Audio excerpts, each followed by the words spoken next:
I can't hear anything. What's up? What's up? What's up, sports world? Y'all know what it is, man. Y'all know what it is. It's Monday night.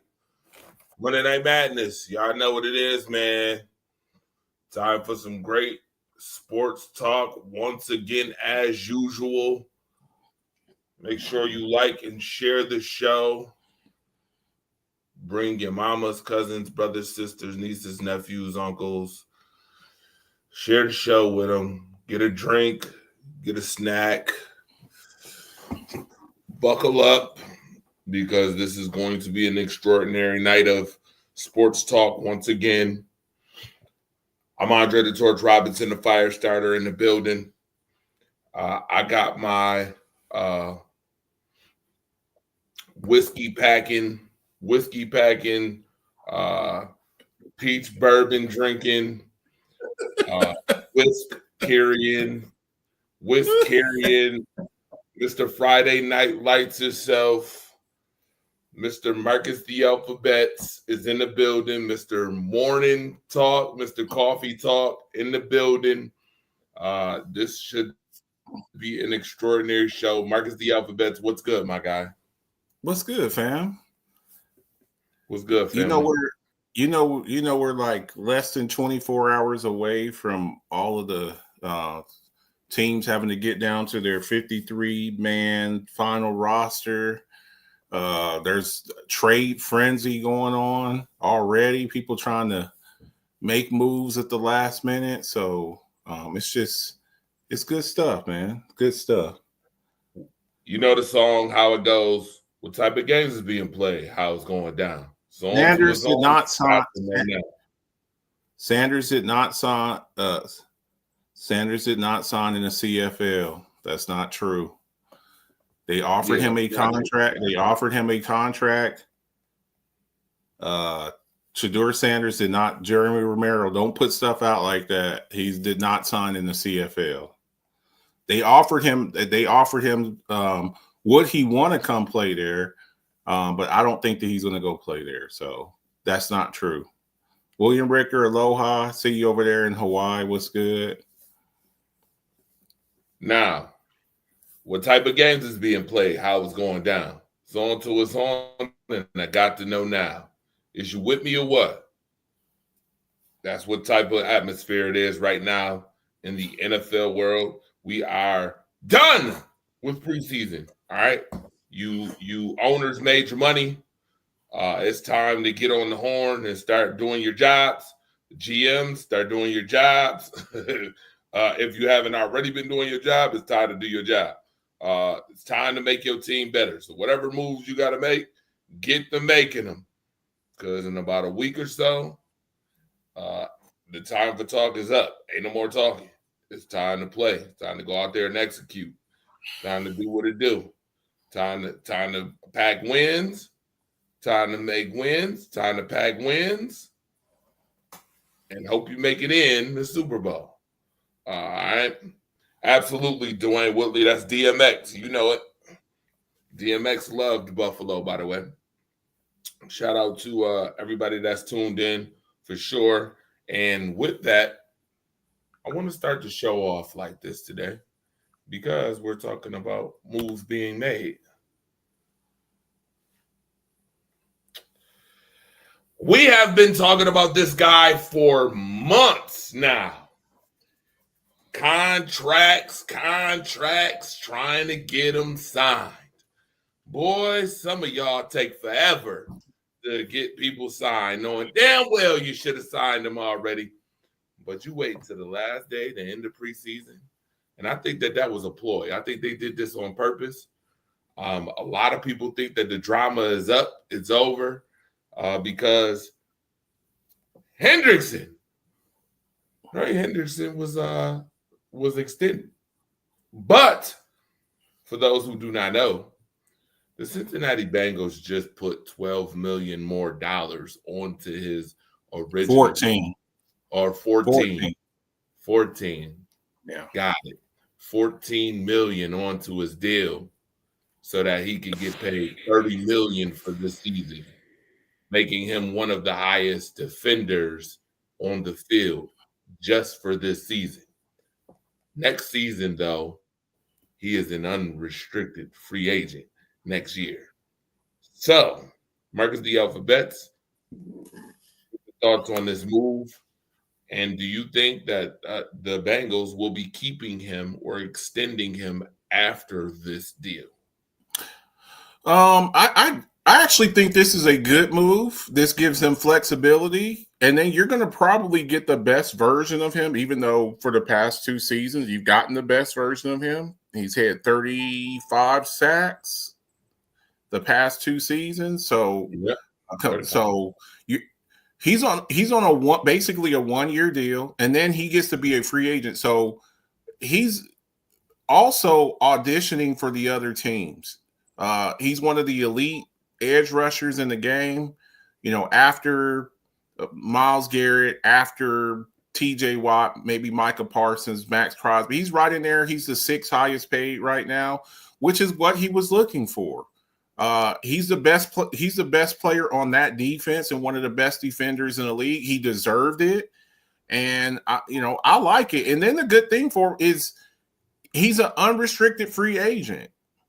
He's an unrestricted free agent after this. So the thing that the players really love, right? They love their money.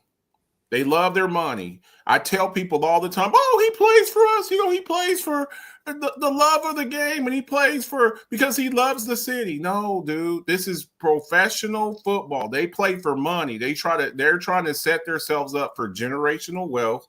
They don't play just so they can help your favorite team. That's part of it, but they play to get paid. So I love it. I love this for him. He deserves it. He goes out there. He's outperformed his contract, and these owners need to start seeing that the price just goes up. So it was a standstill. Now you said a ploy. I don't know if this was a ploy. I think what it was is they thought that they were going to get way more than what they got. The issue with him, as compared to a guy like Micah Parsons, is he's 31 years old. So with Micah Parsons, I don't know if you've seen this. I know you're a Packers fan too, Torch, but there was a reported package for Micah Parsons for like 2 first-round picks and maybe Rashawn Gary. And I mean, they were in a 4th or 5th round pick. It was a massive. He's 26. This guy's 31. He's still elite, but I'm not giving up all those resources for a 31-year-old. I'm just not doing that. So I think that they were asking for a lot, and teams were like, look, we'll trade for him. We'll even pay him, but I'm not giving you 2 first-round picks. I'm not doing that. So I think that the Bengals kind of like outbid themselves, and, they chose to pay out their offense and spend over $100 million on their offense per year. So you got this guy here. You drafted Shamar Stewart in the 1st round, so they're going to have to roll with it, So we're going to see what happens with it. But I'm happy for him. I'm very happy. I'm very happy for. You've heard me on Coffee Talk. You heard me on Alphabet's Football Show. You've heard me here, shouting from the rooftops that this guy needed to get paid. So I'm very happy for him. It's very deserving, and I hope he goes out there and performs. So we'll see what happens. Yeah, absolutely. We'll see what happens. I mean, when you're the biggest component to a defense that's been struggling, you might want to pay the guy. You might want to get him some help. A lot of people are going to be upset with what I'm about to say next. But oh well. If you get upset about what I'm going to say next, the call line number is 716-481-8249. I'm not ducking no smoke at all. I don't duck smoke because when there's smoke, there's fire, and I'm the fire starter. So Trey Henderson is not going to make or break the Cincinnati Bengals. And when I say that, people are going to be like, what? How can you say that? The guys had 17 sacks in the last 2 seasons. They've also missed the playoffs the last 2 seasons. I also do not see any moves that the Cincinnati Bengals have made defensively besides the Shamar Stewart situation that makes me believe that the Cincinnati Bengals aren't giving up 27 plus points per game this season. In which it's nice that you decided to extend him now after the preseason. But he's not going to keep you from missing the playoffs again. Because I know one thing you can do against Trey Henderson, and that's run at him. Go ahead, run the football at Trey Henderson. Yeah. If you really want, yeah. Go ahead and look at Cincinnati's run defense, and you tell me if you can't run at Cincinnati. You can run at them. Run at them. It's just, I think they're going to be every week going to be a shootout. Torch every week with them is going to be a shootout. Yep, but when you keep the defense on his toes, you take Trey Henderson out the game. I'm running the football at Trey Henderson. I'm wearing him down. And then when I want to throw, my passes is going to be quick passes. I'm throwing some quick passes to get the ball out of my hands quickly. Yeah. And then there's some teams who don't give a damn. And this is just being real. This is not taken away from him. He's a hell of a player. But there's teams who don't give a damn about Trey Henderson being on the defensive end. They do not care because they feel their offense is good enough to do what it do and win football games against you. They don't give a damn. I mean, I would love to take a look at Cincinnati's schedule if anybody wants smoke. Instead of, again, when there's smoke, there's fire. If you want smoke, you call 716-481-8249. If you don't like what I'm saying.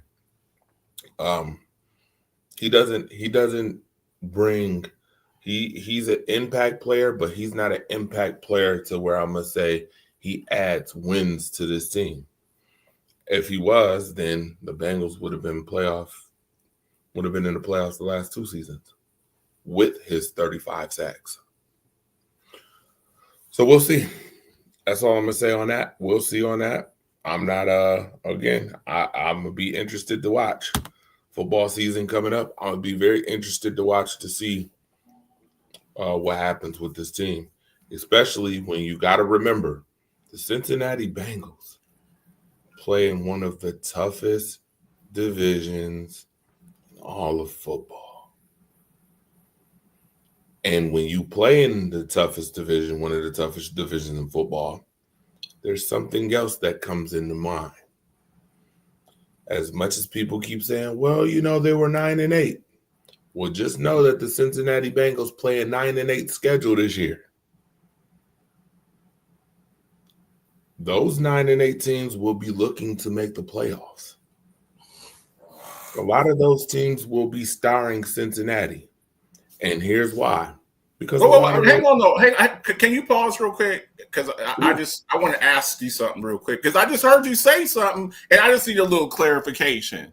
So you said the AFC North is a really tough division? Absolutely. So there's levels of division. There's levels of division as far as like difficulty. Is that what we're saying? I'm trying to get some clarity here because certain people get upset when I say that certain divisions are a cakewalk. When I use that term, people get upset and they're like, "What?" So no, don't shake your head. Don't shake your head. So hold on. There's certain people who wait a minute. First and foremost, once again, I'm gonna tell you this. I could have swore I said this about 5 minutes ago. Okay. And I made this plain and clear. Okay. I'm not ducking no smoke. So Marcus. Okay. I just want clarification. Are you talking about me? Hold on. I just want to clarify something myself. Are you talking about me? Are you saying I'm upset? I'm asking you a question. So can we agree that there are certain divisions that make it easier to win the division because there's not a lot of competition in that division? Yes. Correct. When you get okay. So my answer is yes, but I don't think that was the argument. It was definitely the argument. It was definitely the argument. It Hold was on. definitely an argument. Full context is needed. Full context for those who are Okay. watching right now, folks. Okay. Full context is needed. When I say full context, that means Marcus the alphabets. Yeah. Yes, the AFC North, the NFC North. I would even say sometimes the NFC West have been the hardest divisions to play football in. Oh, The okay. AFC West as well is going to be harder to play in when you have three teams who are Super Bowl, who are not Super Bowl, but playoff contenders. Yeah. You're gonna play harder teams. Now with these Yeah. teams, I will reference that these teams had 9-8 or better records last year, which means you're gonna play tougher schedules with 9-8 records, whether you make the playoffs or not. Okay. So a lot of people are going to be starring Cincinnati on their schedule as we need to go out and perform very well against this team, because if you don't, Joe Burrow and that offense could steal a game from you, even with bad defense. If your offense isn't on point, Joe Burrow's is going to be on point. They got firepower. They got firepower. So you need to be on your P's and Q's when it comes to this team. Now, to give full context to the whole cupcake walk, and here we go again. You know what? I think in a minute, the way you keep talking about cupcake walk, I'm going to actually have an event called the Cupcake Walk. Okay. In a minute, where people can just come down. I'll get cupcake doozies right here in the 716 region and be like, hey, we're going to have a cupcake walk, which means walk your ass down here and come get these cupcakes for a great cause, okay? Because you keep every week, you a baker's man in here with this cupcake stuff. The premise behind it is the teams who play in these cupcake divisions are going and beating these teams who play in harder divisions, in tougher divisions. We already have mentioned that the New York Jets beat the Philadelphia Eagles, right? We've also mentioned that the Buffalo Bills have beaten the Dallas Cowboys. We've also mentioned that the New York Jets have beaten the Buffalo Bills. We've also mentioned that the Jacksonville Jaguars have beaten the Buffalo Bills. So when we say cupcake divisions, yes, there are divisions that are easier to accumulate wins in. But those divisions that have that easily accumulation of wins are also going to tougher divisions in winning football games. So I don't, and this is just me, I don't buy the whole full, well, it's a cupcake thing when you're going in other divisions and beating other divisions' asses. And this is why Tom Brady got so much respect, regardless of his 6 wins a season cupcake division, because the Bills was straight dumpster juice. The Miami Dolphins was straight sewer shakes. The Jets was straight hazmat warning signs. Regardless of that, Tom Brady went into other divisions and whooped ass and beat ass. So the cupcake division really doesn't have that much of a of value when it comes to certain teams if they're beating asses on the toughest of teams.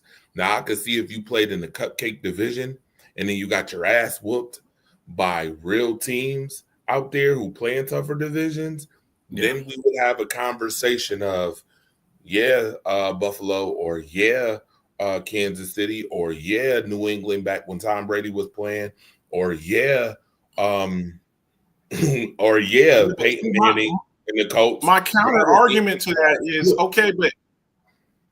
my counter argument to that is, though, when you're 7-9 and you get a home playoff game,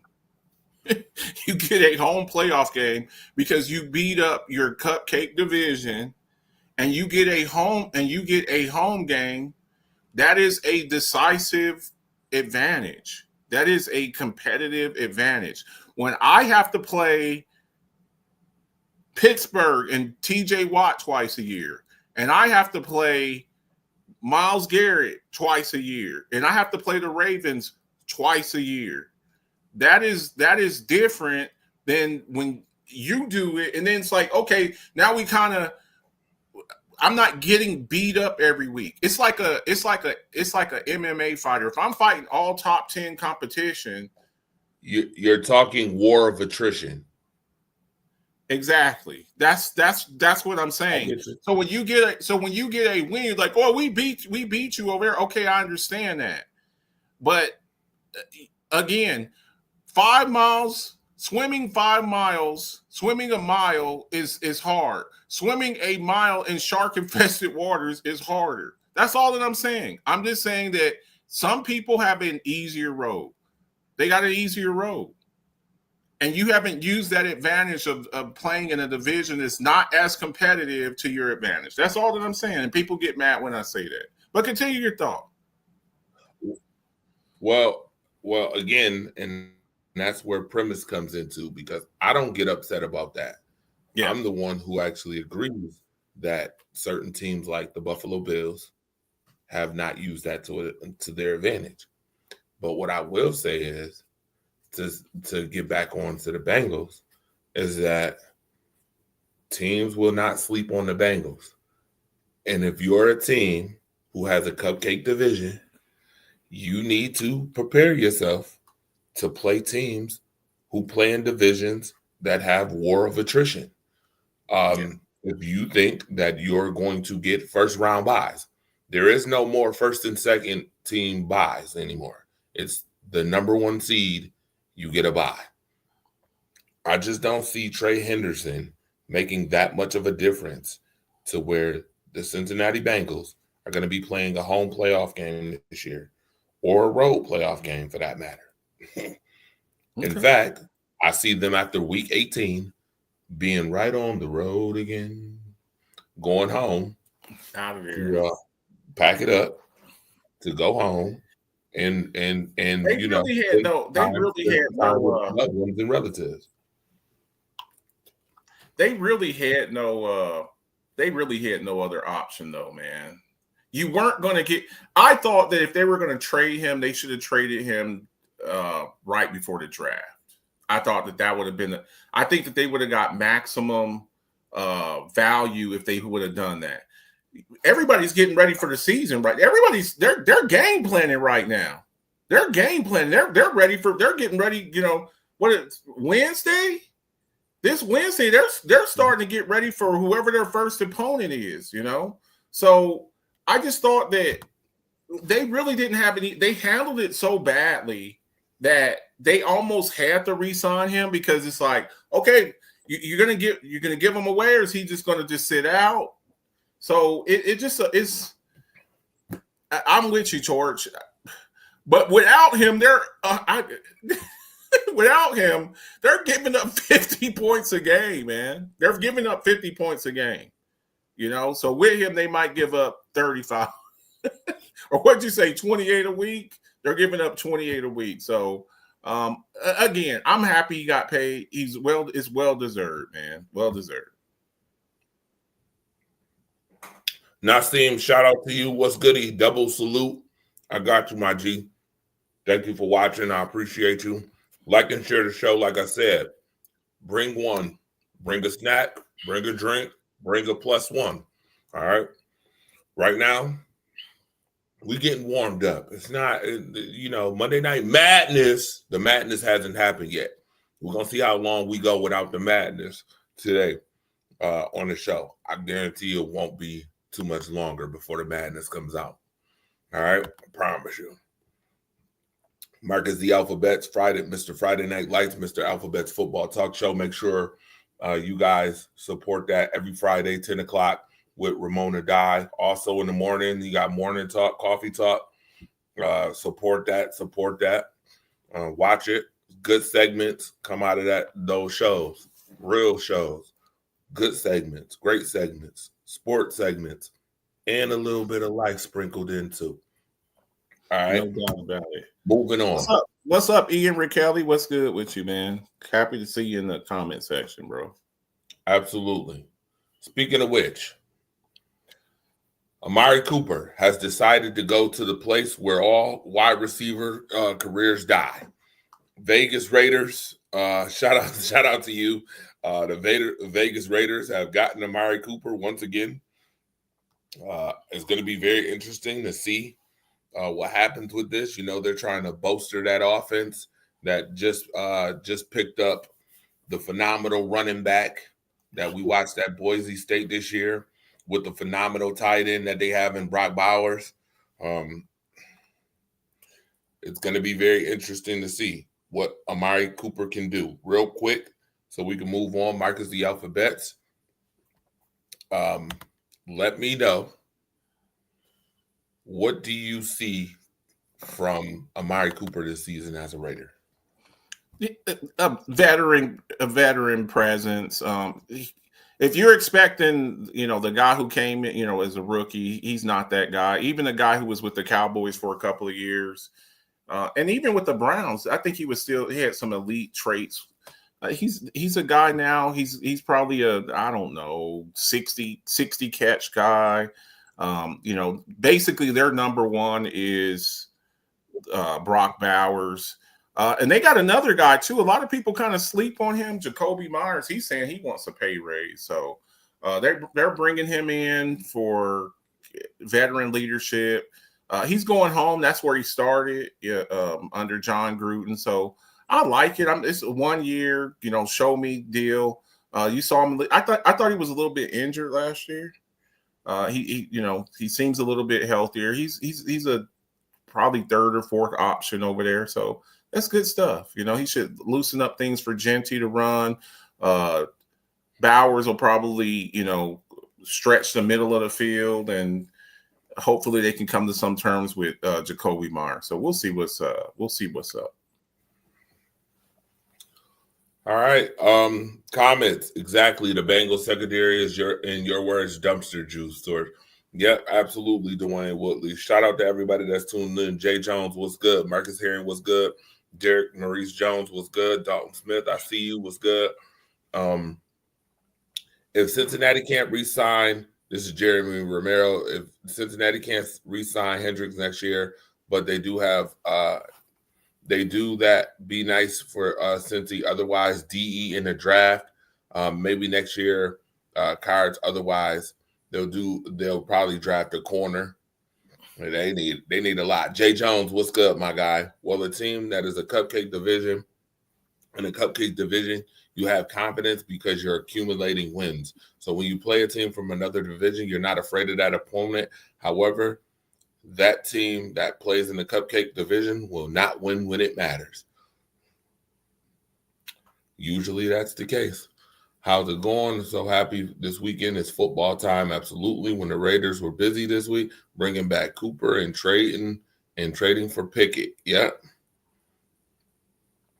Where the Raiders are trying to bring in veterans that can help the young talent they drafted this season. Who expects Cooper to be a third option?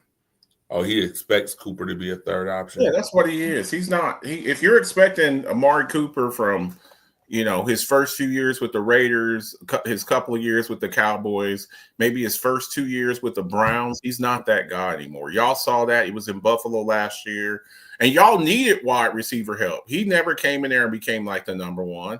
He didn't surpass Keon Coleman. He didn't surpass Shakir. So at this point now, he's a veteran presence. He's a third or fourth option. He's going to run you a crisp route, get you a first down. But, the 1,000-yard seasons, 1,200-yard seasons, 100 catches, he's not that guy anymore. So this is good for them. They need veterans like that. Their coach is 70 years old.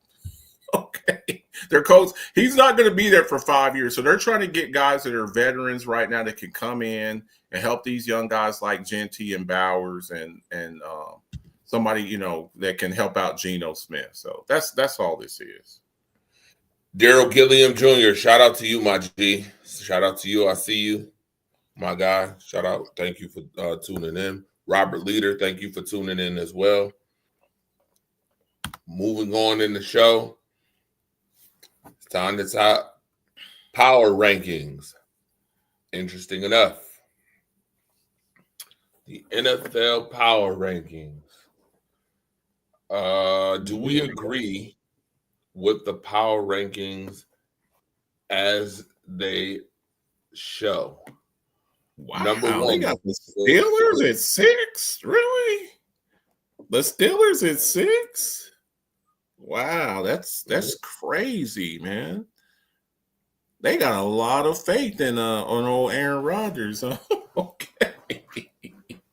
I don't think that the Steelers are. I don't think that the Steelers. Now, look, the thing about this is it does change every week. So this is just the initial. But I don't have the Steelers ranked that high. Now maybe they're doing this according to, like I said, it's going to be every week, and you go up and down. They play the Jets week 1. I would expect them to probably win that game, but we'll see. We'll see what happens. We got to get the one from Marcus the Alphabet. I think you trying to be funny. They're disrespecting the Rams. They're really disrespecting the Rams. They're disrespecting the Bucks. They're disrespecting the Vikings. That's no. Go ahead and get to where you really want to get to. No, that's all. I'm waiting for it. I'm waiting for you to get to your team. No, the Cowboys. Look, I don't know. I think the Cowboys are going to be decent, but for them to start, damn, 19. Yeah, I'm waiting. Yeah. I mean, they're not better than the Cardinals. The Cowboys are better than the Cardinals. I'm just okay. But I guess there's a lot of uncertainties. Now, see, usually this who is this by? This is by Fox. No. So that's just one guy. So like all of their writers put out their rankings. We got to get the one from the consensus rankings for all of the writers, and they average out all of where they're at. This guy here, how about this? This guy don't know what the hell he's talking about. How about that? This particular guy. I agree. I don't think he knows what the hell he's talking about. Now, I would be interested to see the Fox Sports power rankings. They'll probably put that out. It'll probably be out in the next couple of days or so. But this guy here, First of all, Marcus, it is disrespectful to have the Bengals ahead of every team that's on that second row, except for maybe the Cardinals. That is highly disrespectful. That the Bengals is number 8 over the Lions, Chargers, Buccaneers, Rams, Texans, Vikings, and Broncos. All those teams made the playoffs last year, by the way. Yeah, every single one of those teams. They're high on the Bengals offense. I mean, and I get it, but get off of it. Their defense is terrible. Like even we just talked about Trey Hendrickson. Even with Trey Hendrickson, their defense is terrible. So yeah, the Bengals here, I really have an issue with that. Are the Green Bay Packers that much better than the Vikings? I mean, I'm asking you. You're an AFC North guy. Are the Packers that much better than the Vikings? I think their drop comes because of their quarterback. Okay. McCarthy. Okay. All right. I mean, okay. Washington. I mean, wow. They got the Steelers ranked over the Commanders. I just, and again, this is all speculation, and we got receipts. So in week 5, week 6, when some of these teams are 0-4,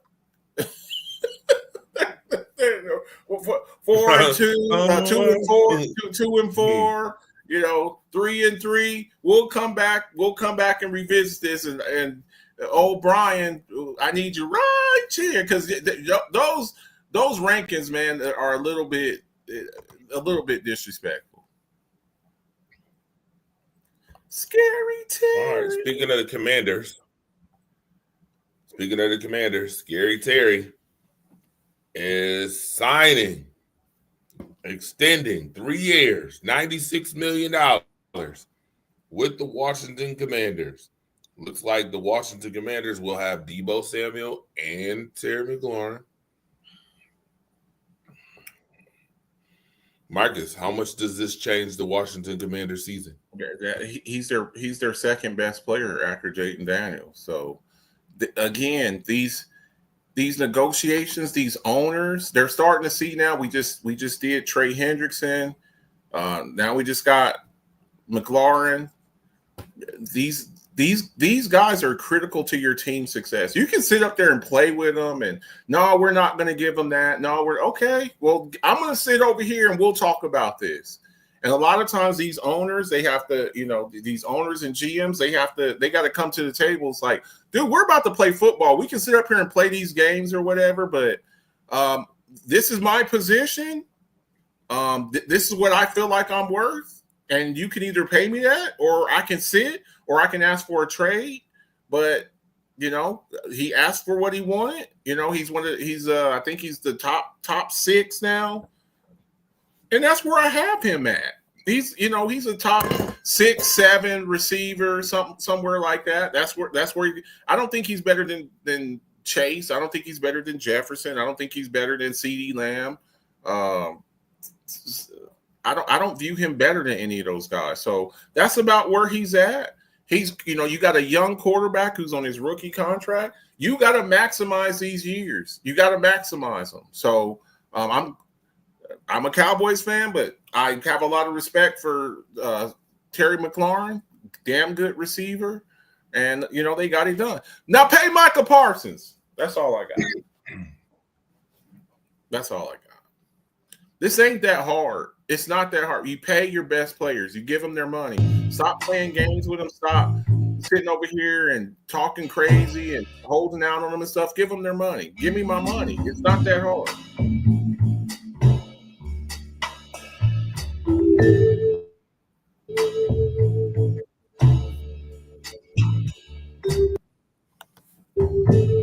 Give me my money.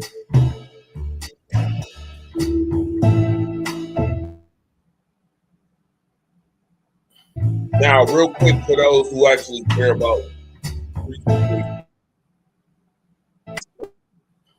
that, I decided to put this up. The third players of the different. I mean, it didn't count for nothing anyway. It does big crazy. Shout out to everybody that's doing it right now. The Monday Night Madness. Fire started out.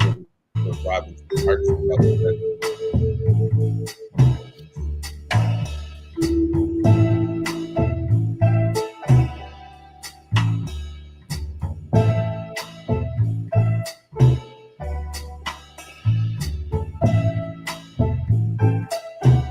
little jazz music for y'all tonight. I hear you hear that, Marcus? I hear you. Hear that little jazz?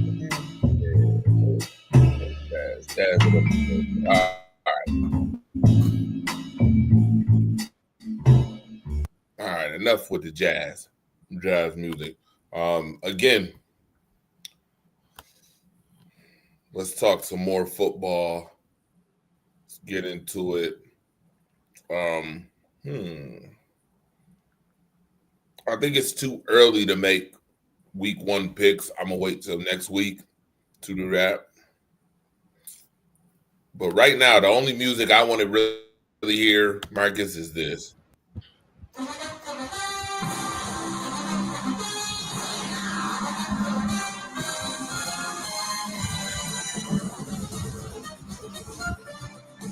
Only music I want to hear right now.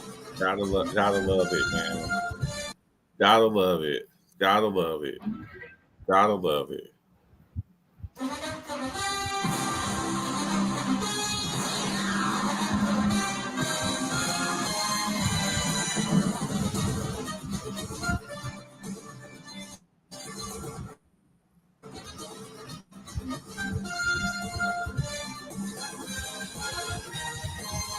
when I hear that music, All right, this for you, Jay Renard. When you hear that music, who do you think? Who do you think about? What do you think about when you hear that? I always think Pat Summerall. I'm gonna be honest. The first thing I think of is John Madden. Yeah, John Madden. Yep, Pat Summerall. That's what I think. John Madden, Pat Summerall. Yeah. One of the greatest broadcast teams of like all time. I heard they're bringing this thing back though. It's iconic, man. It's iconic. When you hear that, it's just like you just know what it is. You know, it's one of those things, man. It's like when you hear it, you already know what you already know what's up, man. It's like for the next 3.5 hours, I ain't doing nothing. I ain't doing nothing.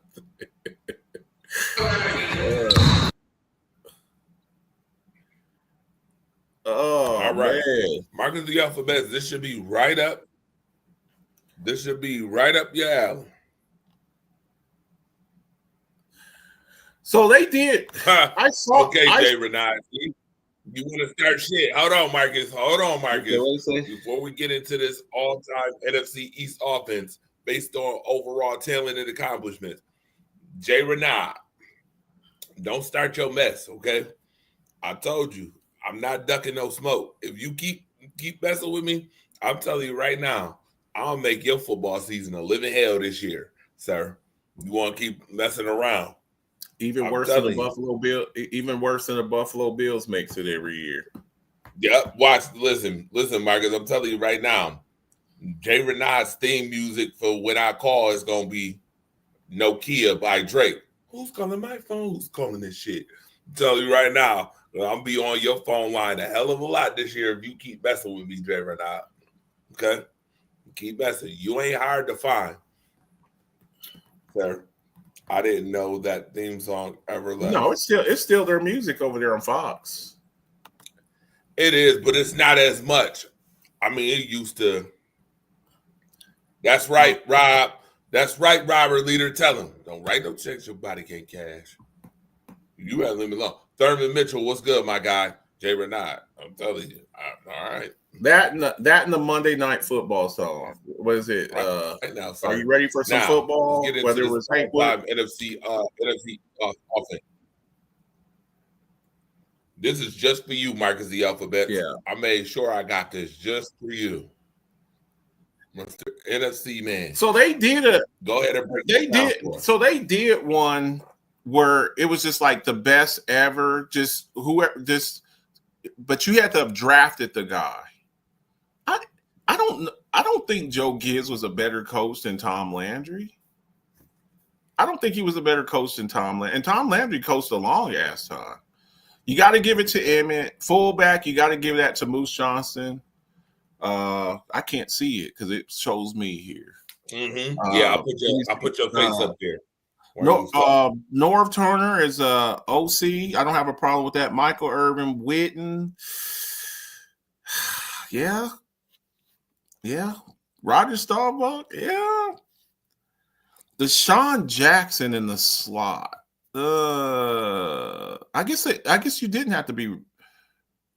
I guess you didn't have to be drafted by him because T.O.'s not drafted by them. Okay, I don't have a problem with Deshaun Watson. T.O., no problem with T.O. And on the line, most of that line needs to be Cowboys. I'm sorry. Most of that line needs to be Cowboys, man. Zach Martin, Larry Allen. Left tackle.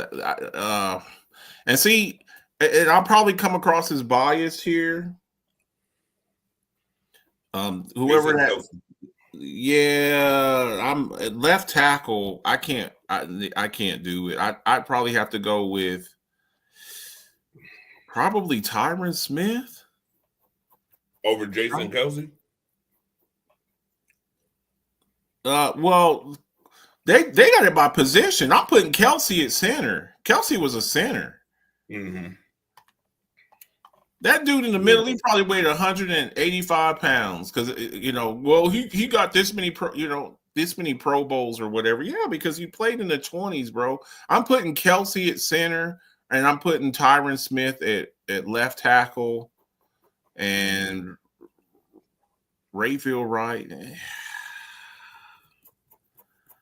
I'm probably going Lane Johnson. at that right tackle. But I mean, that's a nice little lineup there. I think it's Michael Irvin over Art Monk. I don't know about that. So, that there is going to be people, you're showing favoritism to your team, but I mean, that's just it's a preference thing, I guess. It would be a preference thing. Kelsey was a center. That guy that they had up there, I don't know who the hell he was. I don't even know who the hell he was. RB rankings. Yes, this one is just for you too. That's for fantasy. That's Mr. for fantasy. Running back you. I'm not putting Bijan Robinson as the number. Look, I just did 4 drafts. I did two drafts that I run. I just did 4 drafts on Sunday. 2 of them were in my leagues. Bijan Robinson, I don't know if I'm putting him up there as the number 1. I probably would go with Gibbs or Barkley. And I like Bijan. Christian McCaffrey, I don't trust Christian McCaffrey. You want? I got something for you, Torch. You ready? Yeah, go ahead. Christian McCaffrey is the Joey Bosa of running backs. He's a Joey Bosa of running backs, man. Achane. See, tell us you have a fixation on Joey Bosa without telling us. Well, he's not. Dallas go Peter Woods, defensive tackle next year. Draft Texas A&M. Okay. We need one because Mozzie Smith's ass is gone. I mean, this is fantasy football. Look, judging stuff from real football and fantasy football. Okay, I understand what they're saying here. I understand what they're saying here. It even says they're running back rankings, PPR, fantasy football. Okay, I still wouldn't take Bijan Robinson as the number 1 back. I'm still taking Saquon Barkley as the number 1 back in fantasy. So this is all fantasy football. I mean, if that's CMC is not to be damn Skippy. I'll tell CMC, Tua, hell no. And I got 2 on one of my teams, but I got them backed up. But yeah, fantasy football, man. I'm not taking Bijan as my first back. I'm just not.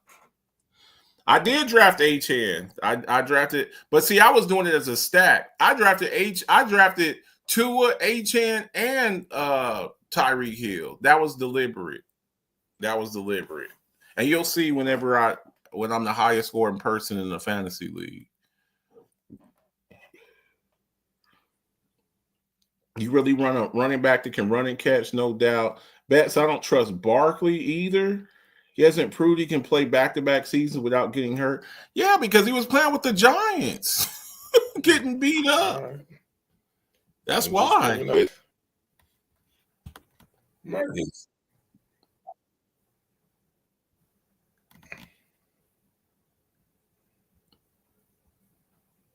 Your most memorable fantasy football. I wish you played fantasy football. I wish you played. I tried to get you into fantasy football. You're just not a fantasy football guy, huh? I don't be having time. Nah, I don't be having time. I'm going to be honest with you. I'll be wishing, but I don't have time. I don't have enough time, really. As much as I'll be wanting to. I mean, fantasy football is fun. Get to put things together, build teams. Yes, I mean, that's fun. That's stuff I like to do. I just can't do it anymore. Yeah. Like that.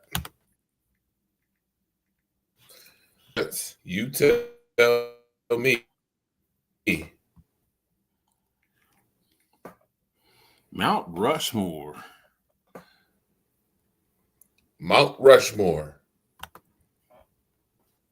Wow, that is Mount Rushmore, the St. Louis, LA Rams. Wow, man, that's pretty nice. So let me ask you this: we're looking at this one here. Who's the Mount? Who's the? Yeah, I would say Marshall. Wait, Isaac Bruce can't get no respect. Torrey Holt, Isaac Bruce, no.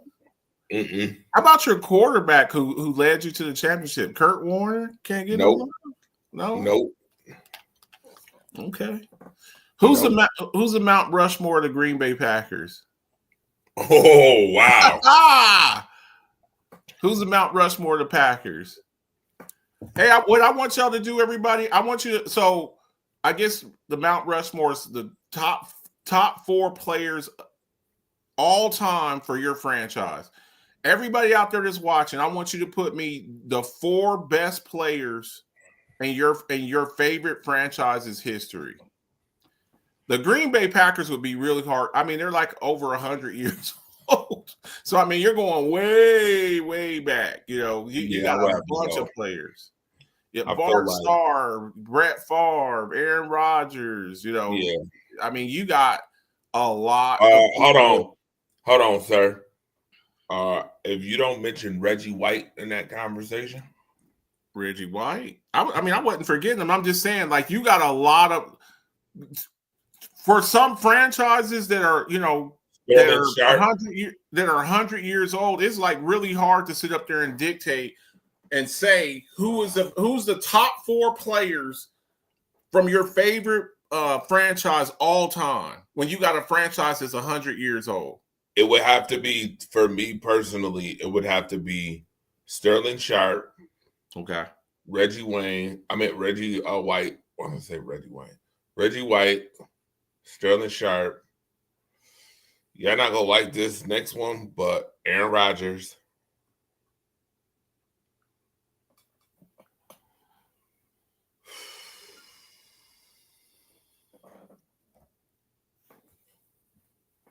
Bart Starr.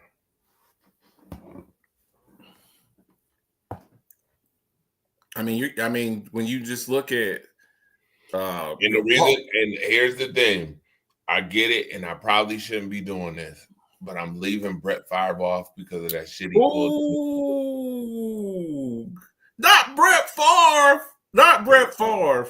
I'm leaving Favre off because that shit he pulled in Mississippi. I feel like if Pete Rose can be pulled out of Hall of Fame's, Brett Favre should be. If you're doing that, then you're taking Lawrence Taylor. Look, if we start doing the Boy Scout thing, we could do the Boy Scout thing. But if you start doing the Boy Scout, if we're doing the Boy Scout, okay. If we're doing the Boy Scout thing, Buffalo Bills, that takes out O.J. Simpson. So do you see what I'm saying? Absolutely. First and foremost, O.J. Simpson wouldn't even be in my top 4 Mount Rushmore. To be honest. He's one of the best players in Buffalo Bills history. He is, but again, by your criteria. No, your criteria. I said once you start doing the Boy Scouts, once you start doing the Boy Scout thing, I said which is my criteria. I said which is my criteria. Okay. I said which is my criteria. Okay. And he's not top 4. Bruce Smith, Jim Kelly, Thurman Thomas.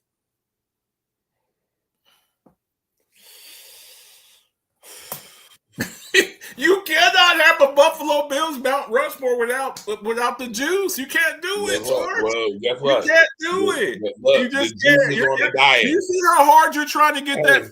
No. Listen. Okay. The juice would be on the diet because guess what? I guess you drinking Crystal Light. You're gonna be drinking Crystal Light now. ain't no juice. Ain't no juice is loose. You drinking Crystal Light. Because he wouldn't be on it if we going by that criteria. Yeah. I mean, there's a couple other players you could put there. You could put Cornelius Bennett there. You could put.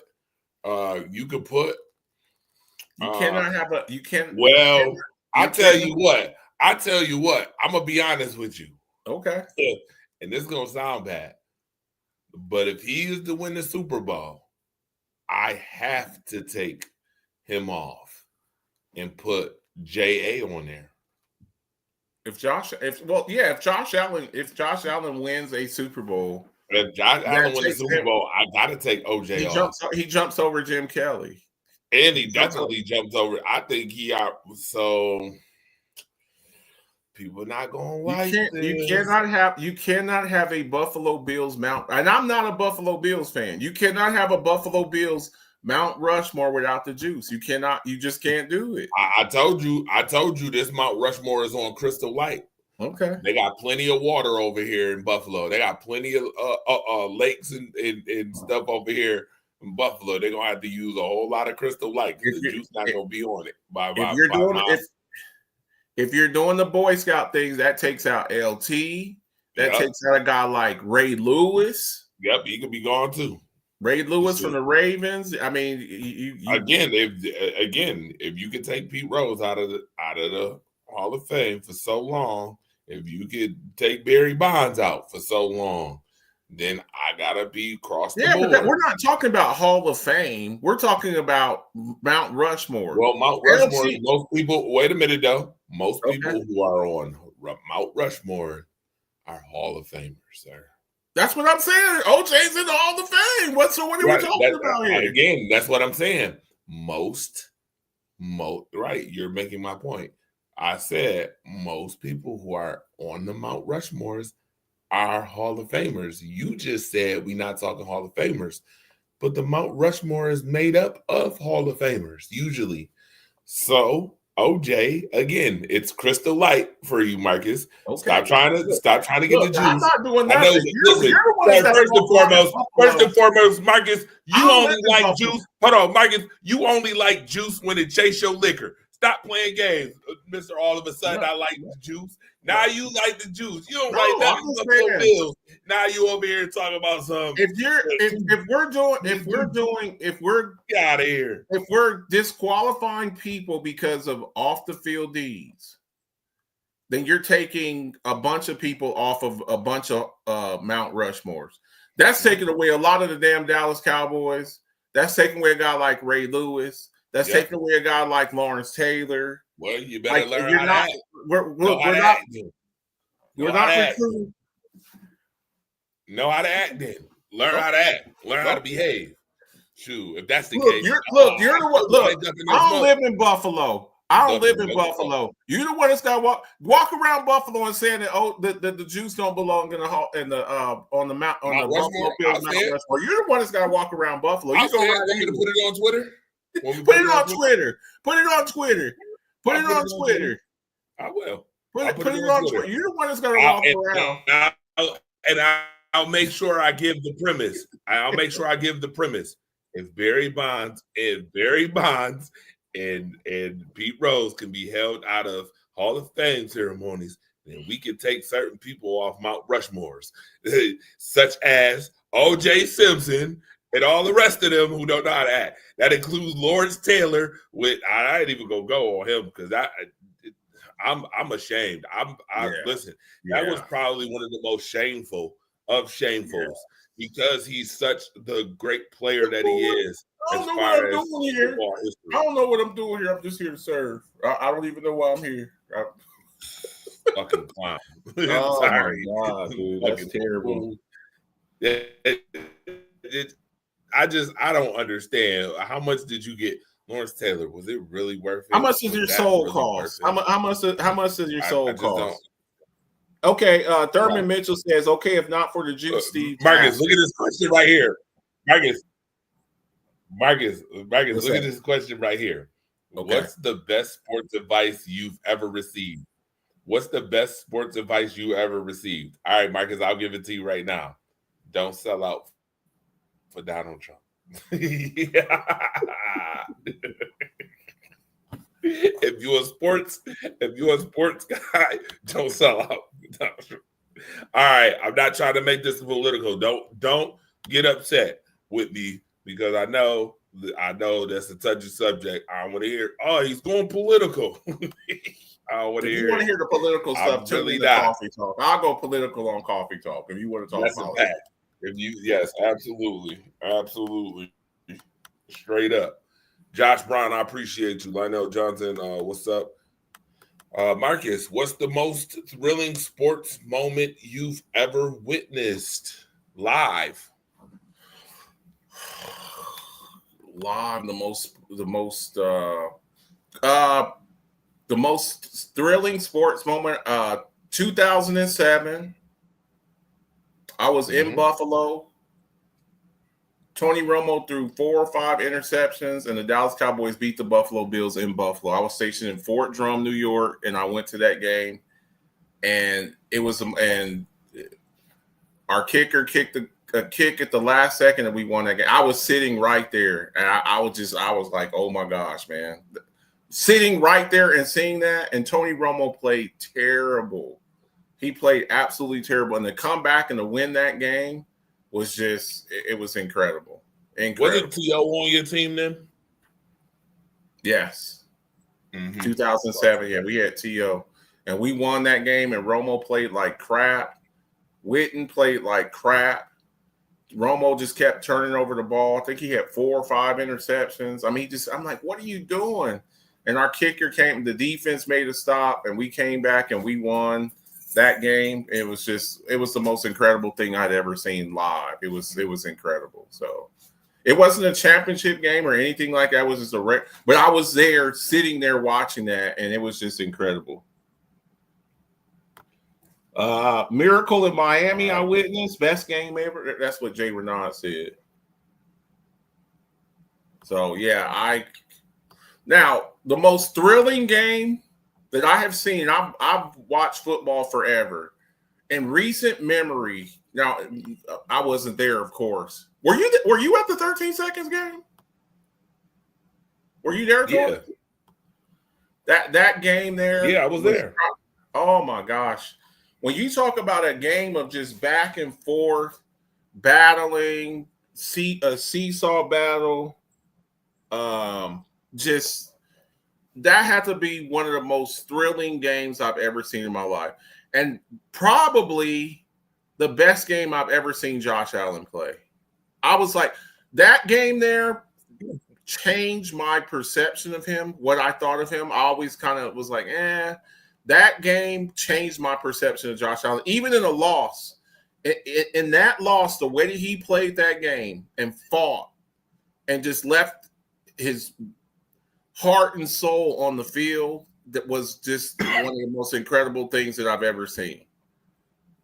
I like that, you know. And he look, if he wasn't playing Patrick Mahomes in that game,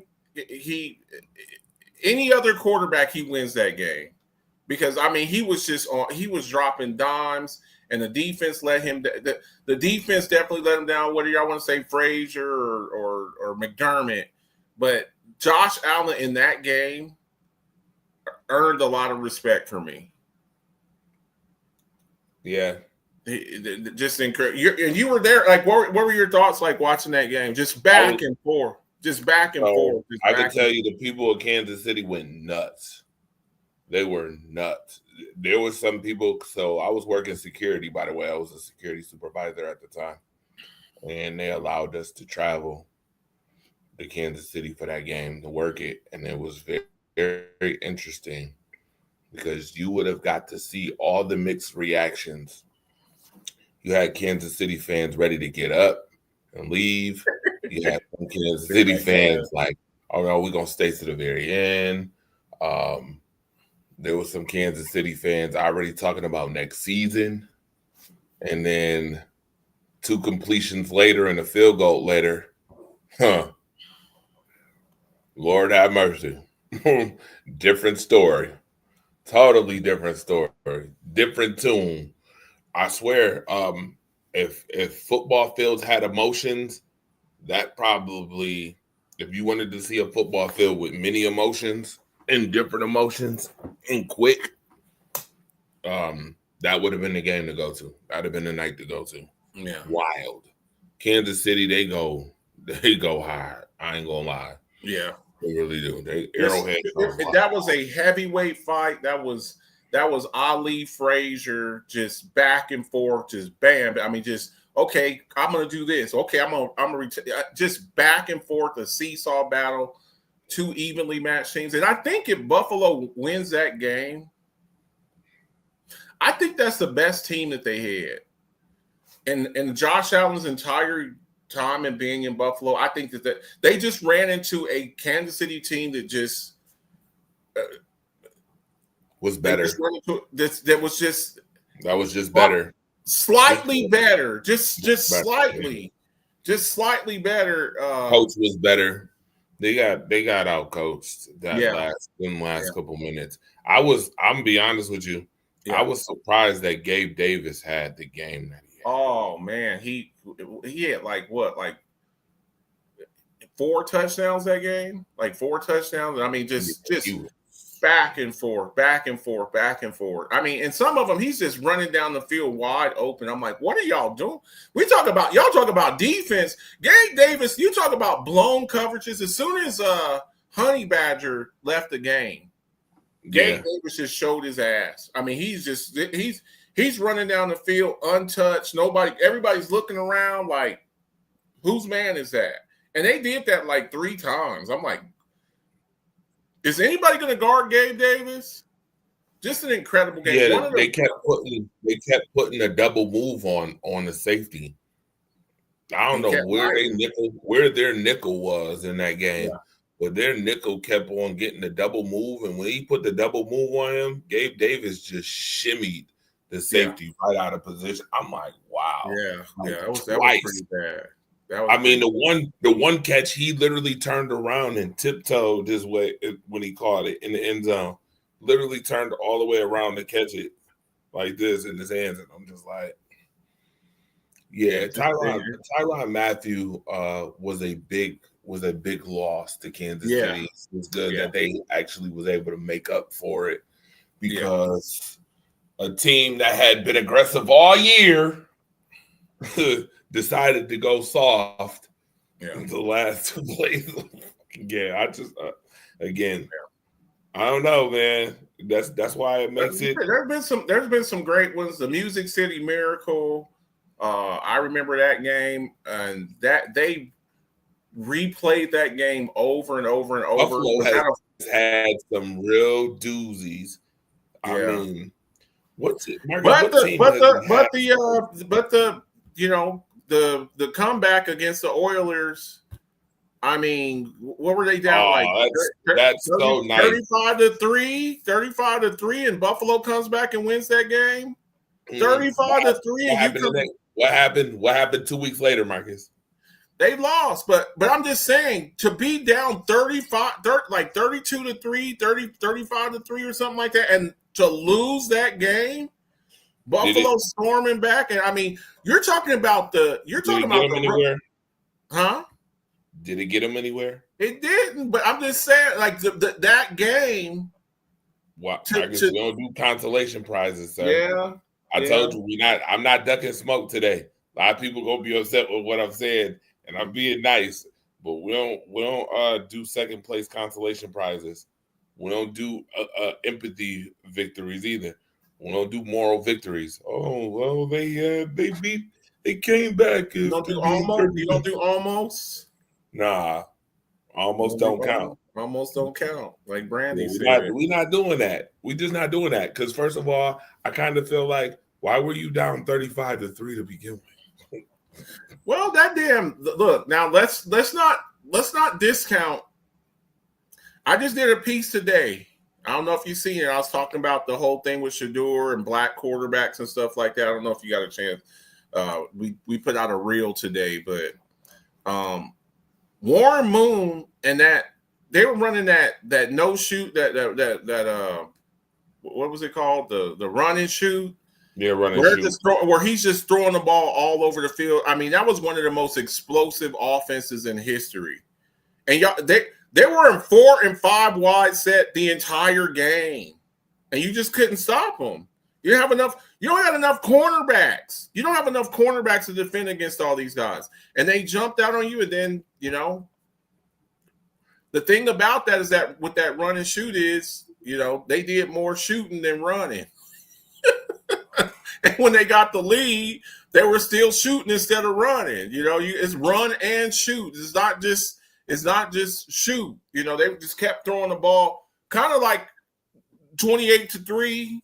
Super Bowl. It's like, dude, you got the lead. You got the lead. Run the damn ball and milk the clock. Y'all still out there like y'all are down by 3 touchdowns. What are you doing? So, coaching was an issue, but we've witnessed some pretty good ones. We witnessed some pretty good. The Bills Ravens game last year was incredible. That was an incredible game. Yeah, it was.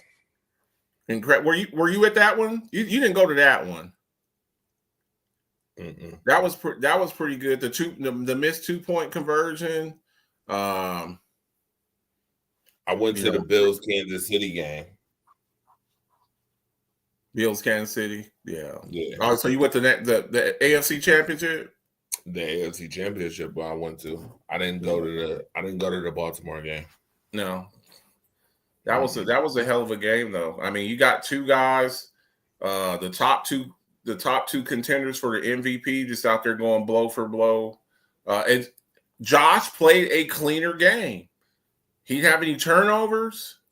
He played a clean, efficient game.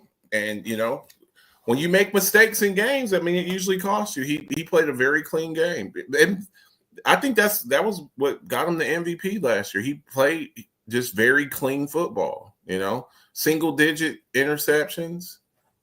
So we watched some pretty good ones, some pretty damn good ones. Absolutely, no question. All right, moving right along. Shout out to everybody that's tuned in to Monday Night Madness. Of course, the Fire Starter with the alphabets on here. You know what we doing. We're talking sports, having a good time. Today was kind of chill, right? We talked about the great. Oh, here you go. What we got? We talked about the greatest comeback you've ever seen, right? Yeah. Ooh. That's a good one, too. That's a good one. But how do you overcome I'm gonna be honest with you, Torch.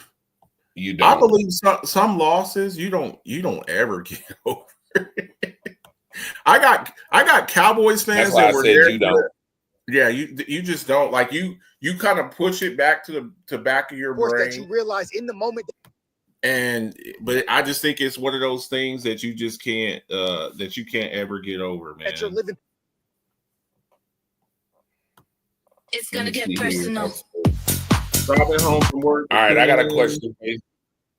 This makes no sense. Both Rashee Rice and Jordan Addison pleaded guilty for the crimes that they committed last year. Today, the same day.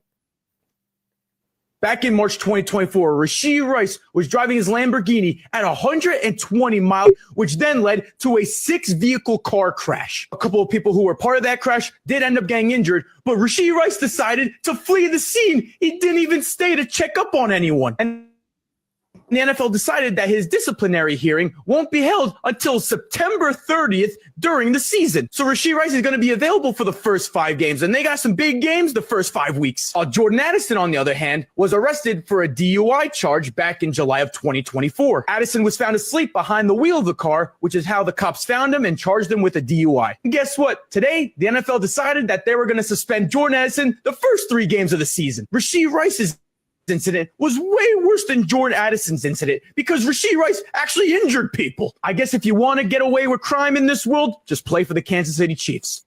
This makes no sense. Both Rashee Rice and Jordan Addison pleaded guilty for the crimes that they committed last year. Marcus, your thoughts on that? Well, I did a piece on this. I think I sent it to you. I did a coffee talk about this. If I'm all the teams in the AFC West, I'm raising holy hell about this. If I'm Jordan Addison, I'm raising holy hell about this because like this guy said, I did a piece. I actually did my piece before this dude did his piece. Shout out to my guy Dwayne Woodley. He took it from Coffee Talk. But the NFL is always talking about defending the shield and don't embarrass the shield. And Roger Goodell, he's out there and he's slamming people. How can you let this ride? This happened last season. How the hell are we still? This guy has not been punished yet, and what he did is way worse. Now, from what I've heard, the reporting from it was because they're trying to negotiate the number of games, because they're talking 6 to 10. They're talking 6 to 10.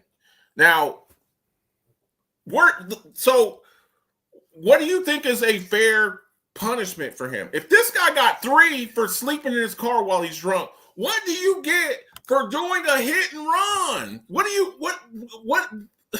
What's fair for it? Torrance, I want to know what do you think on that? I did a piece on it, and it got a bunch of views. What do you think? What do you think about it? My answer is he shouldn't even be playing football. My answer is he shouldn't be playing football this season. Again, I don't care. That's my answer. I don't know how you can sit with a straight face and let this guy. And see, the thing with me is, you keep fighting this. Okay, fine. What we're going to do is, I don't want to hear anything, because when the punishment comes, I don't give a damn if the Chiefs are 5-0. Oh, we're trying to go undefeated. Or if they're 0-5, he's got 10 games, and it's going to start in week 6. Oh, well, because you should have taken it. You should have been like, okay, we're going to take this. I would rather have him, if I'm a Chiefs fan, I'd rather have him like towards the back of the season anyways. What I don't want is like, okay, we're not going to suspend him yet, and he gets to play the first 5 games, and then they're like, okay, he got 10 games. So now from week 7 to from 7 to 17, you don't have him, because he's there, no doubt about it. He's their best receiver. I know a lot of people will probably say Xavier Worthy. Xavier Worthy's a gadget guy. He's 170 pounds. Hollywood Brown, he's another gadget guy. He's not a number one. Rashee Rice is a number one. Juju Smith-Schuster, man, but it's a terrible look. And when Buffalo Bills fans say, I've been on record sometimes. I'm going to say this, and some of y'all are going to get pissed off. I feel like sometimes the Buffalo Bills fans kind of whine about things. You are well within your rights to be pissed off about this, because to me, it gives you that's a competitive advantage. That's a competitive advantage. If he were to miss like the first 5 or 6 games, let's say he got 6 games, and he missed the first month and a half of the season, that's crucial, because I think they got like 2 division games, and he's going to be able to play with that. So we'll see what happens. I'm telling you, if they just give him like 2 or 3 games, that's also going to piss me off, because I'm like, what you did was way worse, bro. What you did was that was tacky, bro. We'll see though. We'll keep up on it. Let me read some of these comments. The Bills' weakness these last 5 seasons is defense. I don't agree. I think it's coaching. I think that's your biggest. I don't think Sean McDermott's a great coach. I think y'all are comfortable with him because y'all had went like 18 years without going to the playoffs, and y'all like not being in the cellar. So y'all excuse a lot of his bullshit, in my opinion. I don't think it's always on the defense. I think it's coaching. I'm still not over the 13 seconds game. 28-3 in the Super Bowl is crazy. Every year it's our defense that let us down. It's your coach. Look, after a while, all of these guys have gotten fired. Leslie Frazier got fired, and Brian Dable got fired, and Ken Dorsey got fired. After a while, all of these people start getting fired. What's the one common denominator? Y'all don't want to admit that, it's the defense. It's Sean McDermott. So you want to blame it on the defense. What about him going for a fake punt on your side of the field? How about Marcus, that? We done had this conversation. I done told you. How was that on the defense? How is it on the defense when your running back who has 18 touchdowns, you take players got to make plays, but I feel like coaches are supposed to put players in the right position to make plays. And again, I said this before. This is the conversation me and Marcus Herring had in past, and Marcus Herring had to agree too. I mean, I agree with him. Players got to make plays and assignment, alignment, attitude and all that. I get it. But I also would say that coaches got to put you in the best position. Yes. Yes. What about the Cincinnati game? How was that on the defense when Josh Allen didn't throw a touchdown in that game? How's that on the defense? How's it on the defense that last year when James Cook is running up and down the field on the Ravens and y'all go away from him and put in Ray Davis? How is that on the defense? Like, look, let's have a real conversation. Yes, the defense has, you're going to have miscues, but coaching, that's coaching. I got a running back here with 18 touchdowns, and I put in a rookie running back. And what's the other guy? Ty Johnson? Ty Johnson should not be in the field over Cooks. That's coaching. That's not your defense. Yeah, having that wide receiver one spread Let me formation. see. I personally give him 10 if I was the commissioner. 10. Okay. I mean, that's what they're starting with. Like, and he's fighting. I'm like, dude, you're not in a position to debate this. Because if it was up to me, I'd put your ass on the commissioner's exempt list. Look, you're going to sit here because now we need to speed this along. In the words of Martin Luther King, justice delayed is justice denied. This crap has been going on. Jordan Addison got his stuff. He got his stuff. You should already have your stuff. He's got to sit out the first 3 games. It ain't tough division too. The Vikings are out looking for wide receivers. They're talking about bringing back Adam Thielen. He's their number 2 receiver. When you play the Vikings these first 3 weeks, how are you going to defend them? What are you going to do? What are you going to do when you play against the Vikings these first 3 weeks? Come on, let's have a real conversation here. You're the defensive coordinator. You're going against the Minnesota Vikings and their number 2 receivers go. What are you going to do, Torch? What are you going to do? I'm double and triple teaming Justin Jefferson everywhere he goes, bro. Mm-hmm. That's what I'm doing. Sounds about right. That's what I'm doing. So I don't understand, man. I don't understand. This ain't that hard. I personally give him 10 if I was the commissioner. Most things Bills fans complain about are competitive disadvantages, Marcus. No, it's not. No, now see, you were doing good. You were doing good, Daryl. No, it's not. Some of the stuff, no, it's not. No, it's not. The not getting the ball after you scored. You lost the flip. Okay, guess what? Guess who the flip to get the game in overtime? Guess who that didn't affect? See, we got to have real conversations here. It didn't affect the Cincinnati Bengals. It didn't affect the Cincinnati Bengals because they lost it and they still beat the Chiefs. So to me, what that sounds like is excuses because the Bengals overcame it. So to say that that's a competitive disadvantage, no, the other team did something that you couldn't do. You're blaming the referees. Okay, the Eagles didn't complain about the referees getting the ball marked short when it was the first down. Everybody feels that way. It's not just you though, but y'all made so much noise about it. I'm going to agree with you to an extent, bro. I believe that when we have technology that can make the ball better, I think they should put a chip in the ball. They should put a chip in the damn ball, and that'll they could make a chip that's light enough. Okay, if the chip went over this, it's got a little marker and it beeps when it goes over. We got the technology now to do certain stuff. So I agree with you on that. But saying that it's competitive disadvantages, no, it's just look, y'all don't want to hear this. When you hear that lovable losers title, I'm not saying it. But I've heard that term. When you find ways to lose, it's not always the same way. It's like you lost this way, and you lost this way, and you lost this way, and wide right, and then you lost by a blowout, and you lost by a close game, and you lost by, you know what I'm saying? It's like it's always something. It's always something. We didn't get the ball back. 13 seconds. We couldn't stop this play that they ran 3 times. You know what I'm saying? It's always something. It's always something. And here's the thing about it. You have a very small window. I believe the Buffalo Bills are in their window right now. You got a MVP quality quarterback, so he gives you a chance.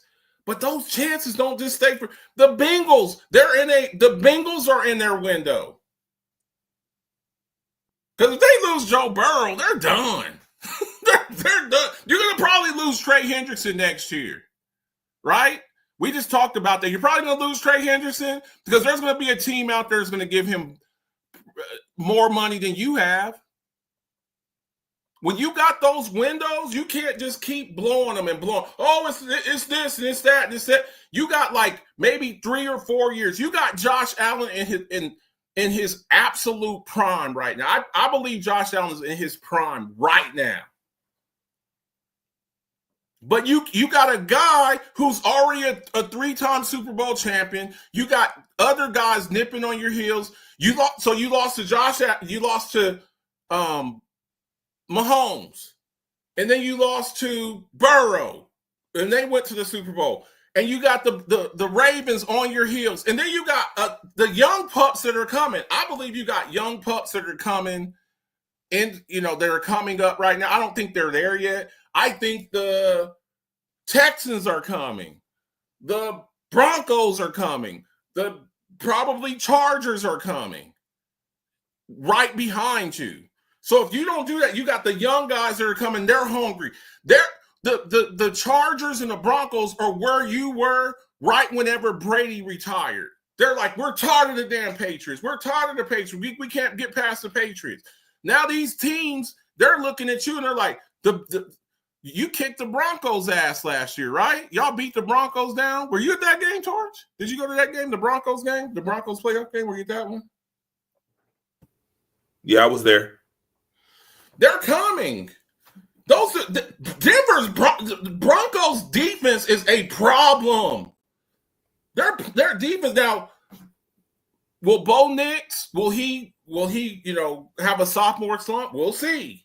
We saw it with C.J. Stroud last year, but the Broncos, the Broncos defense is a problem. Bonito and Zach Allen, and then you got the defensive player of the year, Patrick Surtain, and then you draft the best corner in the damn draft, probably in Jahdae Barron.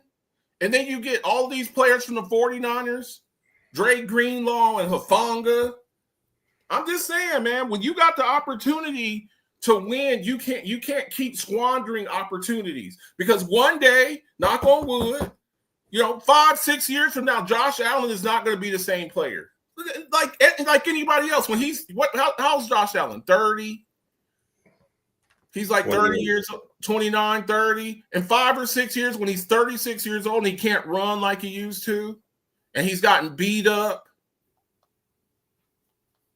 And Drake May is seasoned then. Drake May's 27, 28 years old then. He's coming. Drake May's coming up. I'm just saying, when you got the opportunity to do stuff, you can't keep just losing and finding ways to not take advantage of the situation. When you win that division, you need to get a number 1 seed and have everybody have to come to Buffalo when it's freezing cold outside. That's the path. So it is what it is. Denver's going to be good. Bad calls are competitive disadvantages. But those are excuses. Getting an interception called a catch, getting the ball marked short when we get the first down. Okay. I mean, there's ebb and flow in football games. Like I always say, Torch, the football gods giveth, and the football they take it away. They take it away. Just like there's missed calls, I'm sure there are missed calls. There's missed calls in every game. There's missed calls in every game. There's something you look at, you're like, but when it helps you, you don't have nothing to say about that. Not you. I'm not saying you, Daryl. I'm saying like that's how fans are. That was a rough in the passer. That was a so-and-so. Oh, no, it wasn't. But then when it happens to your guys, oh, man, they cheated us. It's football. It's give and take. We think about that all the time. Bills fans know we basically wasting Allen's talent right now until they win. Okay. Let's go to this next one here. We got about 20 more minutes left. Oh, no, we don't. We don't No? got 20 minutes. You got 10 minutes. I got 10 minutes? Okay. Yeah, you got 10 minutes. Notice tonight the allure of the show tonight. That's all I'm going to tell you. Just notice the allure tonight. Just know that you're not getting another one of these Monday Night Madnesses for another 4 months. I promise you. This mellow, cool, Oh, man. Monday Night Madness that y'all got today, usually it's Yeah, madness. because it'll be Monday Night Football. Do we do Monday Night? We don't really do Monday Night Madnesses when the game's going on, because I'm watching the game on Monday night. No, usually Monday Night Madness is earlier when it's Monday Night Football is dependent. Yeah. And this year, guess what? I'm honestly thinking about moving Monday Night Madness to Sunday night instead of Monday. Calm before the storm. Jade's who I wanted after watching the combine, and we definitely hungry and coming. No doubt. I like the Broncos. I know that a lot of people don't really like Justin Herbert, and he has underperformed. I get it. But I think Jim Harbaugh, if he builds anything like, and I think he's building a team a lot like what he had in San Francisco, a run first, ground and pound type team. You got Omarion Hampton and Najee Harris. That's a problem, bro. That is a team that is built to go into the elements, because they do play in Los Angeles. Omarion Hampton played at North Carolina, and Najee Harris, he played in Pittsburgh for the past 4 years. So they're building a ground and pound type team. We're gonna run the ball at you. We're gonna take a lot of responsibility away from Justin Herbert. We brought back Keenan Allen. I'm just saying. Hockey. Did you just say hockey, Melissa? Hey, Torch. Oh yeah. Are you calling games too? You gonna be doing Buffalo Sabres? Yep, I got my credentials today. Actually, I'll be at UB football games this year too. I got those credentials as well. You know, Rise Up family. We stay up on those rings. By the way, just quick detour real quick. Squirrel, Alphabet's football show, Rise Up Family, meet and greet, April the 23rd through the 25th, Pittsburgh, Pennsylvania. I'm just saying, get your stuff together, man. It's going to be fire. We're going to have drinks. We're going to be chopping it up. Barbecue. We got my little bro. He's bringing some Texas barbecue. Y'all ain't never had Texas barbecue. Come out if you can. Yeah, we barbecue. I think I got to bring some hamburgers, some sausage, some some of that stuff. I'm gonna have to bring some of that stuff because Come on down. It's gonna be, man. I don't think Pittsburgh has great pizza. I'm gonna be honest. No, you need to bring out some. Can I get some buffalo wings? Can I get some wings? Yeah, I'll bring down a nice bucket of buffalo wings, 50 of them things, and I'm gonna bring it from the best place that's right up the street from me. The best wings is right up the street from me. I want some authentic. Shout out to the Transit Music Lounge. They got the best wings, bro. Oof. Lord have mercy. I would have got some today, but Monday Night Madness. We doing Monday Night Madness, so and they close at 12, so it's all good. So yeah, that's. I hope everybody who can. I know everybody's not, financially available, but if you're on the East Coast or anywhere near there, we would love for you to come out and kick it with us, man. It's going to be a blast, man. Maybe we could do a show or something. I'm going to try to get the conference room at the hotel that I'm staying at. Maybe we can do a live show. We can do a live show at the conference room. So it's going to be fire. It's gonna be fire. Are they spicy? She said wings. Oh yes, MMA and football over here. Okay, what's up, Jesse Neal? Jesse Neal, my guy. MMA and football over here. Dre the GOAT. I see you. NFL divisions wide receiver 1 rankings. I know y'all don't want to hear this, but you see who's number 1, right? When I talk about talent, when I talk about talent, when you got to deal with certain stuff, who's messing with the NFC East when it comes to number 1 wide receivers? And then when you look at number 2s, when you look at the number 2 also, so in the NFC East, it's by division, sir. Those rankings are by division. It has them ranked. By division. East, the NFC East is number 1 with wide receiver 1s. Oh, no. They just put them in that. Oh, no, they're not ranked. They're not saying that the NFC East has the best number 1s. Yes, it is. No, it said they're ranking number 1, number 2. Go all the way over to the far left. No, it ain't. They're ranking number 1. No, it ain't. Ranking number 2. Nope. Ranking number 3. Nope, you're reading it wrong. That's what it's saying. I put up this slide in the group. That's what it's saying. Tell me a division that has better wide receiver 1s than the NFC East. CeeDee Lamb, AJ Brown, Malik Neighbors, and Scary Terry. Okay, and then when you look at yes, I know. Yeah. And then when you look at their number 2s, George Pickens, Devontae Smith. Now with the I'm just saying. Who you play against matters. Your competition matters. I'm just saying.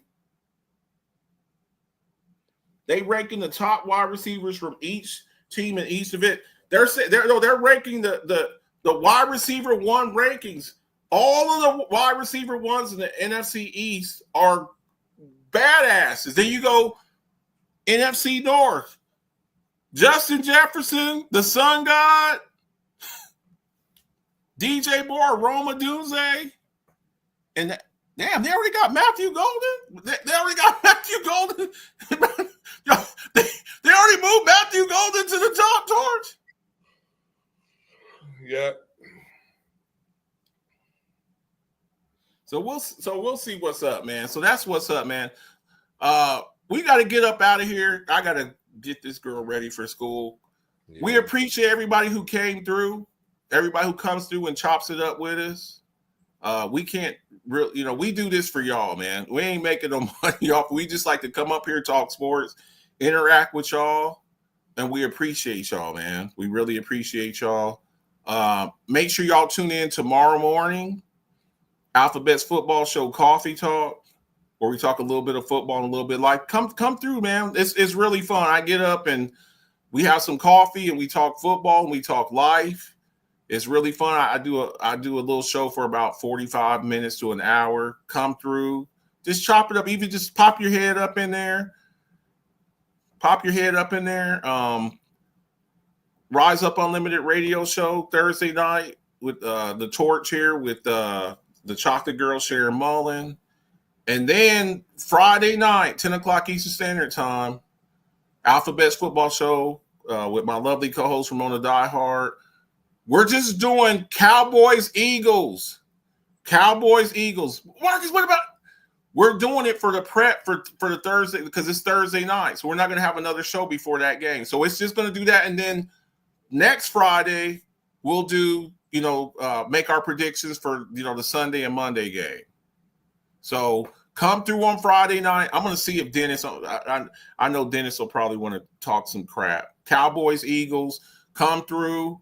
And then next Friday, we're going to be talking Bills, Ravens, and all the other games.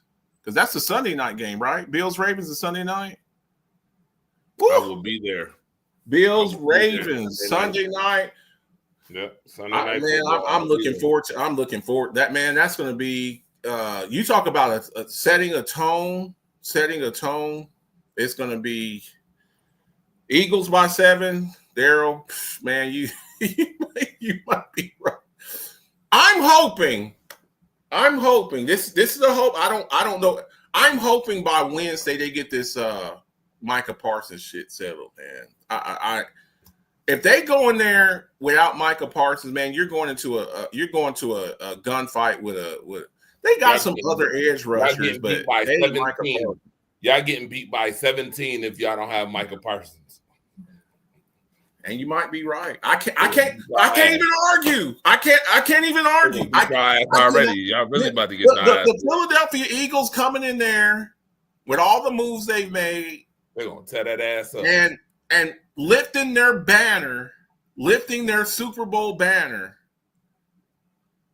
on the only game for the only game that's on that night, the whole country watching. And if they get their ass beat, it ain't nothing but Jerry Jones's fault. Because this deal should have gotten done months ago. So we'll see. Waiting all day, folks. Bills by 7, Eagles by 7. Man, if Micah Parsons not playing towards you, I'm with you. Daryl, if Micah Parsons doesn't play, it ain't going to be Eagles by 7. It's going to be like Eagles by 17. By 20. 20. By 20. They going to drop. It'll get ugly, man, because then is Diggs going to play? Now you got A.J. Brown and Smith running down the field. Mozzie Smith, he can't stop a nosebleed. Saquon Barkley running up and down the field. So we'll see. We'll see. We'll see how it goes, man. But make sure y'all tune into that. Get into the Alphabet Football Show Pick'ems League. Get in there. It's $5 as a buy-in. Whoever wins it gets a Nike jersey. And compete. Get up in there. I'm trying to get about 30 people up in there. 30 people times $5, that's $150. The jersey's about $120, and depending on where you live, it's like $20, $25 to ship it. So get up in there. Get with me. Marcus, I want to get up in your Pick'ems League. All you do is just make your picks, man. It's that easy, man. But everybody, we appreciate you. Y'all have a good night. Torch look like you about to what time you gotta be at work tomorrow? 6 a.m. 6 a.m. We gonna get out here. Thank you, everybody. Everybody have a good night. See you.